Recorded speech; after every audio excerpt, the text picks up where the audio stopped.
Hi there, sports fans. Once again, it's Alcon Raycon, and this time it's going to be all about Caribbean football.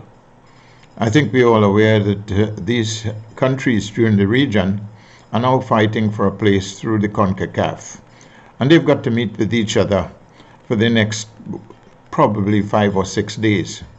We have seen a couple already, and I am very pleased to have seen all these matches simply because of the fact that I've been involved for a long time, like 20 years, in Caribbean soccer.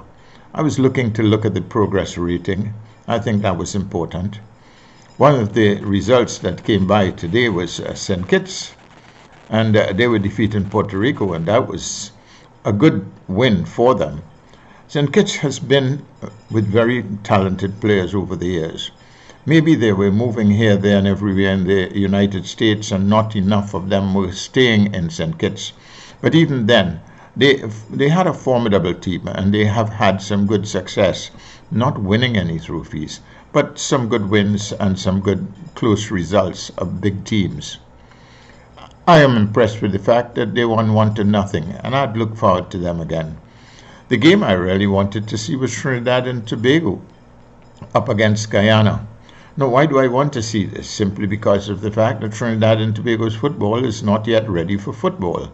And I was not all that hopeful to think that Trinidad and Tobago will be overly difficult to beat. However, they won. They won by 3-0. And they defeated Guyana. Of course, I was disappointed in Guyana. Not because of the fact that Trinidad and Tobago won 3-0 and I didn't think that they had a great team. They had a number of good players in the field, and as a number of professional players, they put together a game that was good enough to beat Guyana. Guyana seemed to have had very many areas of vulnerability, especially in their defense. And some of the goals that were scored, really and truly, if you look at them a second time, you would understand what I'm saying.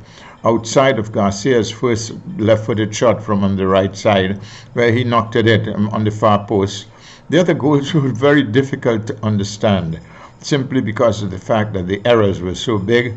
They conceded 2 more goals, and they fell by 3-0 to Trinidad and Tobago. For the general part of this game, it was not an interesting game. It was not the type of game that you'd see a lot of professional players putting together. Of course, there were some amateurs as well.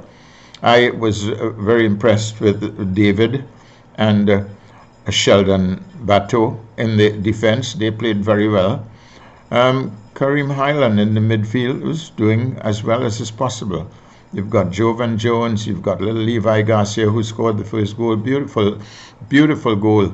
But at the same time, the game didn't show itself as with the finesse and the chemistry that we want to see international teams go.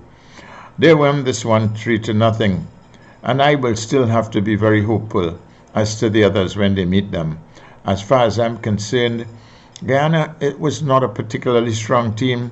They were fit, but they certainly were not well organized. And most of the times they went into physical contact with Trinidad and Tobago. And these things never make the game look pretty. It makes it look a little bit ugly.